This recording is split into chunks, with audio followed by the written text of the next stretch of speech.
হ্যাঁ, বিন্দুতে সিন্ধু নেই, কিন্তু বিন্দুতে জল ঢাকা আছে। অ্যাপেলের হারিয়ে যাওয়া সেই লোগো অ্যাপেল স্টোন। এই সামনেটা দেখা যাচ্ছে জলঢাকা নদী, ওই পাশে ভুটানের পাহাড়, গৈরিবাস লেখাই রয়েছে আই লাভ গৈরিবাস। দেখো পিছনে লেখা আছে আই লাভ সামসিং। এই সুনতেলিপাড়া মার্কেটে পরপর পরপর প্রচুর হোমস্টে আছে। আর সামসিং এর নিচে যে পিকনিক স্পটটা দেখতে পাচ্ছ, এটাই হচ্ছে কিন্তু লারিগুড়াস পিকনিক স্পট।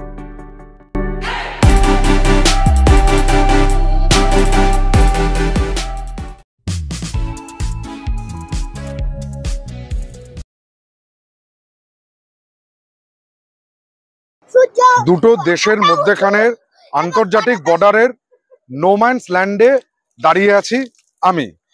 তো হ্যালো জনগণ, কেমন আছো তোমরা? আমি অর্পণ, সাথে ক্যামেরায় বরুণ, এছাড়া প্রতাপদা, দিদি আর গোগল, সবাই মিলে স্বাগত জানাই ট্রাভেলার্স ডায়েরির আরো একটা নতুন ভিডিও। আমরা আবার দুদিনের ছুটি কাটাতে চলে এসেছি কিন্তু নর্থ বেঙ্গলে। নর্থ বেঙ্গল মানেই কিন্তু আমাদের কাছে একটা আলাদা নস্টালজিক জায়গা। নর্থ বেঙ্গল মানে দার্জিলিং, নর্থ বেঙ্গল মানে সিকিম, নর্থ মানে হচ্ছে আমাদের ভালো লাগা, ভালোবাসা, অনুপ্রেরণা, বা কারোর কারোর প্রেমের আস্থানা হচ্ছে নর্থ বেঙ্গল। তবে হ্যাঁ, নর্থ বেঙ্গলে আমরা এই মুহূর্তে দাঁড়িয়ে আছি জলঢাকা নদীর রিভার বেডে। আর পিছনে যেটা দেখতে পাচ্ছ সেটা হচ্ছে ভুটানের পাহাড়। আমরা দাঁড়িয়ে আছি একদম ঠিক মধ্যেখানে। বরুণ যেখানে বসে ক্যামেরা করছে সেটা কিন্তু হচ্ছে ইন্ডিয়ার পাথরের উপরে। হ্যাঁ, আমরা রয়েছি জলঢাকাতে। জায়গাটার নাম ঝালং জলঢাকা হোমস্টেতে আমরা উঠেছি। সেখান থেকে আমরা এখন আবার চলে এসেছি এই ন্যাচারাল সুইমিং পুলে কিছুক্ষণ সময় কাটাতে। কারণ আমরা কালকে রাত্রি 10:30টার সময় রানাঘাট থেকে জার্নি স্টার্ট করে প্রায় 600 কিলোমিটার অতিক্রম করে এখানে এসে পৌঁছেছি আমাদের অস্থায়ী ঠিকানা ঝালং হোমস্টেতে। সেখান থেকে এসে প্রথমে খাওয়া দাওয়া করে, কারণ প্রচন্ড খিদে পেয়েছিল, ব্রেকফাস্ট করা হয়নি, খেয়ে দিয়ে মানে লাঞ্চ কমপ্লিট করে চলে আসলাম এই ন্যাচারাল সুইমিং পুলে অবগাহনের জন্য। চলো এই প্রাকৃতিক সৌন্দর্য আর জলঢাকাটাকে তোমরা উপভোগ করো, আর আমরা উপভোগ করি আমাদের অবগাহনকে। জলঢাকা হোমস্টেতে পৌঁছানোর পর সেখানে লাঞ্চ সেরে জলঢাকাতে প্রচুর স্নান টান করে মস্তি ফস্তি করে এখন চলে এসেছি বিন্দুতে। হ্যাঁ, বিন্দুতে সিন্ধু নেই, কিন্তু বিন্দুতে জলঢাকা আছে। আর পিছনে যেটা দেখতে পাচ্ছ আমার, সেটা হচ্ছে জলঢাকা ব্যারেজ। আর দেখো এই যে আমার আঙুল বরাবর যে হলুদ হলুদ বাড়িগুলো দেখা যাচ্ছে না, ওই বাড়িগুলো কিন্তু ভারতের নয়, ওই বাড়িগুলো ভুটানের। মধ্যেখানে নিয়ন্ত্রণ রেখার কাজ করছে এই জলঢাকা। আমি বসে আছি ভারতের একদম অন্তিম বলবো না, জলঢাকার পাশে প্রায় অন্তিমের একটু কাছের পাথরে। এটা কিন্তু ডুয়ার্সের 7 পয়েন্টের মধ্যে অন্যতম একটা গুরুত্বপূর্ণ স্পট এই বিন্দু ব্যারেজ। আর এর পিছন দিকে দেখো যে নীল সাদা বিল্ডিং গুলো, বুঝতেই পারছো আমাদের রাজ্যের প্রতীক। ওখানে ওয়েস্ট বেঙ্গল স্টেট ইলেকট্রিসিটি বোর্ডের একটা হাইড্রো ইলেকট্রিক পাওয়ার স্টেশন আছে, যেটা এই অঞ্চলের বিদ্যুৎকে সাপ্লাই করে। চলো এখানটা এসে তোমরা বেশ কিছুটা কোয়ালিটি টাইম স্পেন্ড করতে পারবে, জলঢাকা নদীতে পা চুবিয়ে বসতে পারবে, কেত মেরে ছবি তুলতে পারবে। তবে সাবধান, স্লিপ করে পড়লে কিন্তু ভেসে গেলে মাথা, হাত, পা ফেটেও যেতে পারে, হাত পা ভেঙেও যেতে পারে। সেটা তোমাদের নিজস্ব রিস্কে তোমরা কিভাবে এনজয় করবে সেটা করে নেবে। দেখো এখানে ভারত আর ভুটানের মধ্যেখানের একটা বর্ডার, মানে এটা ভারতের শেষ ল্যান্ডমার্ক এই জোনের, এই জন্য এই জায়গাটার নাম মাইট বি বিন্দু হয়েছে। Our hearts beat to the city streets. We began to feel the fire. বিন্দুতে সিন্ধুর দেখা না পেলেও হঠাৎ করে চোখে পড়লো স্টিভ জবসের অ্যাপেল। হ্যাঁ, অ্যাপেলের হারিয়ে যাওয়া সেই লোগো অ্যাপেল স্টোন। আমরা বিন্দু দেখে প্যারেন যাওয়ার পথে এইটা চোখে পড়লো, এটা হচ্ছে অ্যাপেল স্টোন ভিউ পয়েন্ট। আর এই পাশেই রয়েছে Apple stone view point restaurant. এখানেও তোমরা বসে বসে চায়ে চুমুক দিতে দিতে অ্যাপেল স্টোন দেখতে পারো আর কল্পনা করতে পারো নিজে নিজেকেই স্টিভ জোন্স। এটাও কিন্তু ডুয়ার্সের 7 পয়েন্টের মধ্যে অন্যতম একটা ভিউ পয়েন্ট। অ্যাপেল স্টোন দেখে তোমরা ফেরার পথে প্যারেন দেখতে পারো। প্যারেনে বিভিন্ন ভিউ পয়েন্ট আছে, এই ডেফিনিট কোনো ভিউ পয়েন্ট কিন্তু প্যারেনের নেই। প্যারেনের যেটা উপরের পোর্শনটা আপার প্যারেন আছে, আর লোয়ার প্যারেন আছে। প্যারেন নিয়ে ডেডিকেটেড ভিডিও একটা পরে বানিয়ে দেবো আমরা। সেই প্যারেনটা তোমরা দেখতে পারো। প্যারেন থেকে তোমরা ওই জল ঢাকা নদীটাকেই ভালো করে দেখতে পারবে একটু পরিষ্কারভাবে। আর হচ্ছে ওই নদীর ওপারে ভুটানের একটা দুটো বাড়ি তোমরা খুব ক্লিয়ারলি দেখতে পারবে। এটা হচ্ছে 7 পয়েন্টের ডে 1 এর ট্রিপ। আজকে ডুয়ার্স ভ্রমণের দ্বিতীয় দিনে আমরা 7 পয়েন্টের ফার্স্ট পয়েন্ট, মানে কালকে 3টে করেছি, সেই 3টে বাদ দিয়ে আর যে 4টে পয়েন্ট বাকি আছে সেই 4টে পয়েন্টের প্রথম পয়েন্টে চলে এসেছি, সেটা হচ্ছে সামসিং। দেখো পিছনে লেখা আছে আই লাভ সামসিং। এই সামসিং আসতে গেলে জলঢাকা থেকে বা ঝালংয়ে যারা থাকছো তারা কিন্তু ঝালং থেকে বাই রোড কিছুটা চলে এসো কুমানি ভিলেজের কুমানি মোড় পর্যন্ত। কুমানি মোড় থেকে রাস্তাটা কিন্তু অপরূপ সুন্দর। কুমানি মোড়টা ক্রস করে আসার পর রাস্তা অনেকটাই ভালো, পিচের রাস্তা বা ঢালাই রাস্তার ভেতর দিয়ে আসতে হবে। আর রাস্তাটার দুদিকে প্রচুর সবুজ আর সবুজ, মানে চা বাগানে ভর্তি। চা বাগানের ভেতর দিয়ে টান টান চলে এসো তোমরা হচ্ছে এই সামসিং পয়েন্টে, যেখানেই রয়েছে আই লাভ সামসিং। আর এখান থেকে একটা অপরূপ সুন্দর ভিউ পাওয়া যায় নিচের মূর্তি নদীর। আই লাভ সামসিং যেখানে লেখা রয়েছে তার সামনে একটা ভিউ পয়েন্ট করা আছে। ওই ভিউ পয়েন্ট থেকে আসলে কিন্তু দেখতে পারবে সুন্দরভাবে মূর্তি নদীকে, দূরের পাহাড় আর সবুজাবৃত পাহাড়। এই সময়টাতে বেশ ভালো লাগছে দেখতে। আর সামসিং এর নিচে যে পিকনিক স্পটটা দেখতে পাচ্ছ এটাই হচ্ছে কিন্তু লারিগুরাস পিকনিক স্পট। যারা লারিগুরাস যেতে চাইছো তারা কিন্তু এই নিচে দেখো, এই যে ঢালাই রাস্তাটা দেখা যাচ্ছে, এই ঢালাই রাস্তা ধরে নিচে চলে যাও। এখানটাতে শীতকালে প্রচুর পিকনিক করে এবং একটা ডে আউটের জন্য এই জায়গাটা বেশ ভালো। হ্যাঁ, সামসিং এ যদি তোমরা থাকতে চাও তাহলে সেক্ষেত্রে ওয়েস্ট বেঙ্গল ফরেস্ট ডিপার্টমেন্টের একটা বাংলো এখানে আছে, সেখানে তোমরা সেটাকে ওয়েস্ট বেঙ্গল ফরেস্ট ডিপার্টমেন্টের ওয়েবসাইটে ঢুকে সেই বাংলোটা বুক করে থাকতে পারো। অথবা কুমানিতে বেশ কিছু, মানে কুমানি ভিলেজে অনেক অনেক হোমস্টে আছে, সেখানে যে কোনো একটা হোমস্টের সঙ্গে কথাবার্তা বলে তোমরা সেখানেও স্টে করতে পারো। সেখানেও স্টে করে তোমরা এই ডুয়ার্সের 7 পয়েন্ট দেখে নিতে পারো। বেশ কিছুটা সময় তোমরা এখানে স্টে করতে পারো। এই সামসিং আর লারিগুরাস দুটো জায়গা তোমরা এখানে দেখতে পারো। আর স্টেইং অপশন খালি কুমানি বা ফরেস্ট নয়, সামসিং ভিলেজেও অনেক স্টেইং অপশন আছে। আমি তার মধ্যে একটা বা দুটো হোমস্টের ঠিকানা বা অ্যাড্রেস তোমাদেরকে পরে কোনো একটা ভিডিও, যেটা আমরা ডেডিকেটেড বানাবো সামসিং এর জন্য, সেখানে দিয়ে দেবো। এই আর প্রচুর চা বাগান আছে, চা বাগানের ভেতরেই সামসিং চা বাগান। এইটাই হচ্ছে মেন এখানে অ্যাট্রাকশন। মূর্তি নদীতে তোমরা কিছুটা স্নান টান করে সময় কাটিয়ে নিতে পারো এখানে গিয়ে। আর আরো বড় কথা হচ্ছে যে এইখানে কিন্তু বেশ কিছু বাংলা বইয়ের মানে সিনেমার শুটিং হয়। যেমন লাস্ট ইয়ার প্রধান এইখানেই শুটিং হয়েছিল। এটা আমরা এখানে যে লোকাল যে স্টল রয়েছে এখান থেকে এই তথ্যটা পেয়েছি। সামসিং দেখে আমরা এগিয়ে চললাম আমাদের পরবর্তী যে স্পট, সেটা হচ্ছে রকি আইল্যান্ড। সামসিং থেকে রকি আইল্যান্ড যাওয়ার রাস্তাটাও কিন্তু বেশ ভালো। একবারে দুদিকে ঘন পাইন বনের ভেতর দিয়ে পুরো খাড়াই রাস্তা হচ্ছে কিন্তু যাচ্ছে রকি আইল্যান্ডের দিকে। রাস্তার দুদিকের পরিবেশ বেশ ভালোই, খারাপ নয়, একদম ঘন পাইনের বন। এই মুহূর্তে আমরা রকি আইল্যান্ডে চলে এসেছি আর আমি দাঁড়িয়ে আছি মূর্তি মুক্তি ব্রিজের ওপরে। এই ব্রিজটার ঠিক তলাতেই দেখো মূর্তি নদীর কোলে অনেকগুলো পাথর এক জায়গায় এসে জমা হয়েছে এবং এখান থেকে কিন্তু, মানে জমা হয়েছে মিন্স নদী থেকেই এসছে। আর মূর্তি নদীটা এখান থেকে বয়ে চলেছে, বয়ে চলে এই জায়গাটাকেই, এই জন্য নাম হচ্ছে রকি আইল্যান্ড। তোমরা চাইলে রকি আইল্যান্ডেও থাকতে পারো। এক্ষেত্রে অনেক হোমস্টে এখানে পাবে। যেমন দেখো সামনেই আমি এটা দেখিয়ে দেবো যে সুস্মিতা হোমস্টে রয়েছে। আমি কোনো ব্র্যান্ড বা প্রমোশন করছি না, আমি ডিরেক্ট তোমাদের জন্য আর কি বলছি। তোমরা চাইলে এই সমস্ত জায়গাগুলোতেও থাকতে পারো। এই রকি আইল্যান্ডে থাকতে পারো। দেখো পরপর পরপর করে সবগুলো কিন্তু হোমস্টে রয়েছে। সুস্মিতা হোমস্টে রয়েছে, গ্রিন ভ্যালি হোমস্টে রয়েছে। এছাড়া এই ব্রিজটার থেকে একটু এগিয়ে গিয়ে রয়েছে jungle book restaurant and orchid homestay, বেশ বড় সড়ো। তোমরা চাইলে এই জায়গাতে থেকেও কিন্তু তোমরা এই ডুয়ার্সের 7 পয়েন্টগুলো ঘুরে নিতে পারো। ডুয়ার্স নাম শুনেই বোঝা যাচ্ছে ডুয়ার্সের কথা এসছে ডোর বা দরজা থেকে। এটাকে কিন্তু নর্থ বেঙ্গলের প্রবেশদ্বারও বলা হয়। ডুয়ার্স মূলত দুটো আছে, একটা হচ্ছে বেঙ্গল ডুয়ার্স আর একটা হচ্ছে আসাম ডুয়ার্স। আমরা বেঙ্গল ডুয়ার্সটাকে ঘুরছি, আর যেটা হচ্ছে আসামের দিকে আছে সেটা হচ্ছে আসাম ডুয়ার্স। আসাম ডুয়ার্সের দিকটাও তোমরা চাইলে ঘুরতে পারো, সেটা নিয়ে অন্য একটা সিরিজ আমরা করব।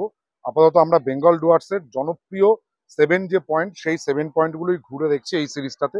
এছাড়া ডুয়ার্সের মধ্যে তোমরা চাইলে জঙ্গল সাফারিও করতে পারো। সেক্ষেত্রে তোমরা ওই বক্সা টাইগার রিজার্ভ পেতে পারো, জলদাপাড়া পেতে পারো। এছাড়াও হচ্ছে তোমরা সেক্ষেত্রে লাটাগুড়িতে তোমরা স্টেইং অপশন নিতে পারো, বা বক্সাতে নিতে পারো, জয়ন্তীতে নিতে পারো। এই সমস্ত কিছু মিলিয়েই কিন্তু ডুয়ার্সের বিভিন্ন জায়গায় তোমরা থেকে এই 7 পয়েন্ট প্লাস তোমাদের রিকোয়ার মতন সেই জঙ্গল সাফারি হোক বা অন্য কিছু হোক, এলিফ্যান্ট সাফারি, জিপ সাফারি, সেসব কিছু তোমরা করে ফেলতে পারো। চলো রকি আইল্যান্ডের নিচের দিকটাতে যাই, একটুখানি মূর্তির জল হাতে পায়ে ঠেকাই।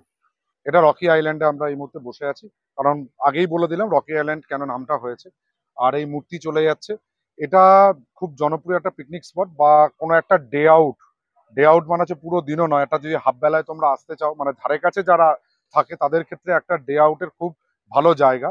একটু ঝর্ণার জলে স্নান টান করতে পারলে, নট ঝর্ণা, মূর্তির জলে একটুখানি স্নান টান করতে পারলে আর কিছুটা সময় তোমরা বন্ধু বান্ধব, ফ্যামিলি মেম্বার বা প্রিয়জনদের সঙ্গে কাটিয়ে নিতে পারো।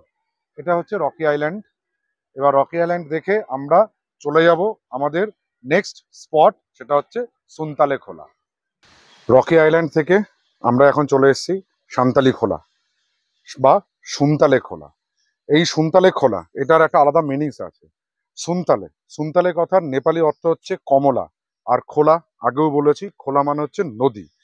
এই পাশ থেকে দেখো একটা সরু একটা নদী বয়ে যাচ্ছে, এই নদীটার নামই হচ্ছে সুনতালে খোলা বা কমলা নদী। সুনতালি খোলায় আসতে গেলে, সুনতালি খোলার দেখতে পাচ্ছ এটা গভর্নমেন্ট প্রপার্টি, এর সামনে কিন্তু কালিম্পং ফরেস্ট কর্পোরেশন লিমিটেডের থেকে তোমাদেরকে মাথা পিছু 20 টাকা করে টিকিট কাটতে হবে। এইরকম 20 টাকা করে টিকিট কেটে তারপরে আসতে হবে এই সান্তালি খোলায়। সান্তালি খোলার এখানে আসলে প্রথমেই দেখো একটা হ্যাঙ্গিং ব্রিজ দেখতে পারবে, যেটা নদীটার এপার থেকে ওপারে নিয়ে যাচ্ছে। আর একটা এখানে রয়েছে, একসঙ্গে কিন্তু 5 জনের বেশি, এক সময় 5 জনের বেশি এই ব্রিজের উপরে কেউ না ওঠে, তার জন্য একটা সতর্কীকরণ এখানে রয়েছে। চলো, গোগল আর প্রতাপদা চলে গেছে, আমি আর বরুণ এখন যাচ্ছি। আর টিকিট দেখলে 3 জন, গোগল বাচ্চা বলে ফ্রি, আর আমি, বরুণ আর প্রতাপদা 3 জন অ্যাডাল্টের জন্য 20 টাকা করে দিতে হয়েছে। দিদির শরীরটা খারাপ, দিদি আজকে আর আসেনি, দিদি হোটেলেই রয়ে গেছে। চলো সান্তালি খোলার এই ইকো ট্যুরিজমটাকে একবার একটু ঘুরে দেখি। তোমরা চাইলে কিন্তু এখানেও থাকতে পারো, এখানেও ওয়েস্ট বেঙ্গল গভর্নমেন্টের ফরেস্ট ডিপার্টমেন্টের একটা রিভার ক্যাম্প রিসর্ট আছে, সেখানেও তোমরা থেকে যেতে পারো। থেকে এখান থেকে ডুয়ার্সের 7 পয়েন্ট তোমরা ঘুরতে পারো। আর সান্তালি খোলা নিজস্ব গাড়ি নিয়ে আসলে একটা টুইস্ট আছে, চলো সেটা ওই জায়গাতে গিয়েই বলছি টুইস্টটা কি। দেখো বেসিক্যালি সুনতালে খোলাতে দেখার মতন কিছুই নেই। এখানে খেলে ওয়েস্ট বেঙ্গল গভর্নমেন্টের একটা ইকো কটেজ আছে, যারা এই কটেজে বুক করে আসতে চাইছো তারা এখানে থাকবে। আসলে বেশি অ্যাক্টিভিটিস এখানে কিছু নেই, স্নানও করতে পারবে না সুনতালে খোলাতে, কারণ জল খুবই অল্প। কিন্তু যারা একদম নিছক নিপাট শান্ত শিষ্ট নিরিবিলিতে কটা যাত্রীর কাটাতে চাও, একটা দিন বা 2টো দিন, বা যারা একটু সাহিত্যিক প্রকৃতির আছো বা রোমান্টিসিজম খুঁজতে চাও, তারা কিন্তু এখানে থাকতে পারো, কারণ একদম শান্ত পরিবেশ, সারাক্ষণ খালি বিভিন্ন রকম ভাবে পোকামাকড়ের ডাক, এছাড়া আর কেউ তোমার সাথে থাকবে না। দেখো যেটা বলছিলাম টুইস্টের কথা, টুইস্ট হচ্ছে কি, তোমরা যতটাই পার্সোনাল ভেহিকেলে আসো না কেন, গাড়িটাকে ওই সামনের দিকে পার্ক করতে হবে। পার্ক করার পরে এই যে দেখতে পাচ্ছ এই মল্লিকা হোমস্টে এর সামনে একটা অফিস আছে, এখান থেকে এই গাড়িগুলোকে ভাড়া নিতে হবে। এই গাড়িগুলো ভাড়া করে যেতে হবে সন্তালে খোলা ঘুরতে। নটারি সন্তালে খোলা, তোমরা এখানে 3টে স্পট ঘুরতে পারো। সন্তালে খোলা তো রয়েছে, এছাড়া হচ্ছে নেওরা ড্যাম, একটা ফরেস্টের মধ্যে দিয়ে কিছুটা গিয়ে লাভার্স পয়েন্ট, এই কটা তোমরা ঘুরতে পারো। সেক্ষেত্রে গাড়ি ভাড়া প্রায় 1000 থেকে 1200 টাকা মতন নেয়। বেশিরভাগ ইকো গাড়িগুলোই চলে, সেই গাড়িতে ভাড়া হয়। অথবা তোমরা যে কোনো একটা স্পট ঘুরতে পারো, একটা স্পটের জন্য তোমাকে 300 টাকা চার্জ দিতে হবে। হ্যাঁ, তবে একটা কথা মাথায় রেখো, যদি তোমরা এই ওয়েস্ট বেঙ্গল গভর্নমেন্টের মানে সুনতালে খোলা ইকো কটেজটা বুক করে আসতে চাইছো, তারা গাড়ি করে আসলে সেই বুকিং ক্ষেত্রে গাড়ি অ্যালাউ আছে, গাড়িটা কিন্তু সে পর্যন্ত যাবে। না হলে আমরা যেখানে পার্ক করেছি সেখানে পার্ক করে গাড়ি ভাড়া করে ঘুরতে হবে। দেখো যারা তোমরা ভাবছো যে সুনতালে খোলাতে থাকতে চাইছো কিন্তু ওয়েস্ট বেঙ্গল গভর্নমেন্টের ইকো কটেজ ভাড়া পেলে না, সেক্ষেত্রে চিন্তা করা মানে সেক্ষেত্রে দুশ্চিন্তার কোনো কারণ নেই, কারণ এই সুনতালে খোলা মার্কেটে পরপর পরপর প্রচুর হোমস্টে আছে। এই সমস্ত হোমস্টেগুলো তোমরা পেয়ে যাবে, এখানে এসে তোমরা কথা বলে বুক করতে পারো, অথবা অনলাইনে বা ওয়েবসাইটে এদের, অথবা তুমি গুগলে সার্চ করে এই সমস্ত হোমস্টেগুলোর ডিটেলস পেয়ে সেখানে ডিরেক্ট ফোন করে চলে আসতে পারবে। আমি একটা হোমস্টের ফোন নাম্বার আর ডিটেলস তোমাদের দিয়ে দিচ্ছি। সেকেন্ড ডে ট্রিপের লাস্ট পয়েন্টে আমরা চলে এসেছি আজকে, এটা হচ্ছে দেখো গৈরিবাস, লেখাই রয়েছে আই লাভ গৈরিবাস। গৈরিবাস ভিউ পয়েন্টে আমরা চলে এসেছি। দেখো গৈরিবাস ভিউ পয়েন্ট থেকে নিচে জলঢাকা নদীটাকে একটু ভালোভাবে, আর দূরে ওদিকে ভুটানের পাহাড় আর ঘরবাড়ি সুন্দরভাবে দেখা যায়। অ্যাকচুয়ালি গৈরিবাস ভিউ পয়েন্টে আমরা যেখানটা প্রথমে ঢুকেছিলাম বা আই লাভ গৈরিবাস লেখা, ওই লেখাটা অ্যাকচুয়ালি হচ্ছে অমিতা রেস্টুরেন্টের ভেতরে লেখা, ওখান থেকেও তোমরা দেখতে পারো। বাট ওর থেকে বাইরে বেরিয়ে এসে দেখবে গৈরিবাস ভিউ পয়েন্টটা পুরোটা সুন্দরভাবে দেখো। এই সামনেটা দেখা যাচ্ছে জলঢাকা নদী, ওই পাশে ভুটানের পাহাড়, আর মাইট বি ওই সমস্ত বাড়িঘরগুলো ভুটানের হবে। এছাড়া আমাদের ইন্ডিয়ারও বেশ কিছু, দেখো এখানে একটা ওই পাওয়ার স্টেশন আর ছোটখাটো গ্রাম, পুরো এন্টায়ার ভিলেজটা কিন্তু এখান থেকে একটা পাখির চোখে দেখতে পাওয়া যায়। আর এছাড়া তোমরা যারা গৈরিবাসে থাকতে চাইছো তারাও কিন্তু এখানে অনেক হোমস্টে পেয়ে যাবে, যেরকম দেখো দুটো হোমস্টের ফোন নাম্বার আর অ্যাড্রেস আমি আমাদের ভিডিওয়ে দিয়ে দিলাম। এই মুহূর্তে আমরা চলে এসেছি ডুয়ার্সের 7 পয়েন্টের একদম সর্বশেষ পয়েন্ট, সেটা হচ্ছে মূর্তি রিভার বেড। এই সামনে দেখতে পাচ্ছ সেটা দেখো হচ্ছে মূর্তি নদীটা বয়ে যাচ্ছে, খুবই অল্প পরিমাণে জল রয়েছে। জল অল্প থাকার কারণ হচ্ছে, দেখো এই জায়গাটা যে ব্রিজটা ছিল না, পুরোনো ব্রিজটা কিন্তু ভেঙে ফেলা হয়েছে, ভেঙে ফেলে নতুন ব্রিজের কনস্ট্রাকশনের কাজ চলছে, সেই জন্য পুরোটা এরকম ব্যারিকেড দিয়ে আটকে দেওয়া হয়েছে। এখন আর যাওয়া যাচ্ছে না বা ব্রিজ দিয়ে যাওয়া হচ্ছে না। যে 7টা স্পট আছে ডুয়ার্সে, সেই 7টা স্পটের মধ্যে এটা হচ্ছে অন্যতম ফেমাস স্পট। মানে যেটুকু যা খবর পেলাম লোকাল এখানে একজন কাকার কাছ থেকে কথা শুনে, যে 1 বছর ধরে এই ব্রিজটার কাজ চলছে, ভেঙে দেওয়া হয়েছে, বন্ধ রয়েছে, এটা নাকি আগামী আরো 2 বছরে কমপ্লিট হবে। অর্থাৎ 2026-এর আগে কিন্তু মূর্তির এই ব্রিজের ওপর দিয়ে গাড়ি চালানো বা মূর্তির পাড়ে এসে জলকেলি করার অবকাশটা থাকছে না। সেক্ষেত্রে হয়তো অন্য কোনো সাইডে বা অন্য কোনো দিকে, যেটা রকি আইল্যান্ডে গিয়ে মূর্তিতে স্নান করে বা জলকেলি করে সেটা তোমাদের সেই স্বাদ মেটাতে হবে। আর এই সামনেই দেখো গরুমারা জাতীয় উদ্যান, তার বুকিং অফিস রয়েছে এখানে, তার চেকিং পয়েন্ট, এখান থেকে সাফারি স্টার্ট করা হয়, সেই কাউন্টারটা কিন্তু একবারে মূর্তির পাশেই। তোমরা চাইলে এই জায়গাতেও স্টে করে, অর্থাৎ এখানে মানে এখানে প্রচুর দেখলাম মূর্তি রিসর্ট, তার আগে ওয়েস্ট বেঙ্গল গভর্নমেন্টের একটা ইকো ট্যুরিজম সেন্টার রয়েছে বাতাবাড়িতে, একদম বাতাবাড়ি মোড়টার কাছে। এই সমস্ত জায়গা, আর প্রচুর এমনি প্রচুর হোমস্টে বা হোটেল আছে প্রাইভেট।